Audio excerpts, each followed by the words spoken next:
ഇന്ന് നമുക്ക് ചെറുപയർ ഉണ്ട ചെയ്ത് നോക്കിയാലോ. അതിനായി ആദ്യം ചെറുപയർ ഒരു കപ്പ് എടുക്കുക. പിന്നെ വേണ്ടത് ഒരു മുടി തേങ്ങയാണ്. ദെൻ 250 ശർക്കര വേണം. ഓക്കെ,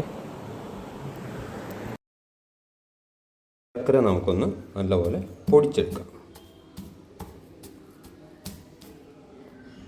ഈ ചെറുപയറൊന്ന് വറുത്തെടുക്കാം. നല്ല ബ്രൗൺ കളർ ആവുന്ന വരെ വറുക്കണം കേട്ടോ.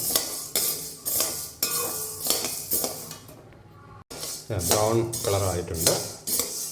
നമുക്കിനി ഇതൊന്ന് ആറിയതിന് ശേഷം മിക്സിയിൽ പൊടിച്ചെടുക്കാം. നമുക്കിനി ഇതൊന്ന് മിക്സിയിലിട്ട് പൊടിച്ചെടുക്കാം. പൊടിച്ചെടുത്തിട്ടുണ്ട്. ഇനി നമുക്ക് ഇത് ആ മിശ്രിതത്തിലേക്ക് മിക്സ് ചെയ്യാം. ഇതിലേക്ക് നമുക്ക് മിക്സ് ചെയ്യാം. ഒരുപാട് പൊടിയുണ്ട് കേട്ടോ, കുറച്ച് തരിയായിട്ട് പൊടിച്ചാൽ. ഇത് നമുക്ക് മിക്സ് ചെയ്ത് ഉരുട്ടിയെടുക്കാം. ഇനി നമുക്കിതൊന്ന് ആവിയിൽ പുഴുങ്ങിയെടുക്കാം. സ്വാദിഷ്ടമായ ചെറുപയറുണ്ട റെഡി ആയിട്ടുണ്ട്. നമ്മുടെ അരിയുണ്ടയിൽ നിന്ന് വ്യത്യസ്തമാണ് ഇതിൻ്റെ ടേസ്റ്റ് കേട്ടോ. എല്ലാവരും ഒന്ന് ട്രൈ ചെയ്ത് നോക്കണേ.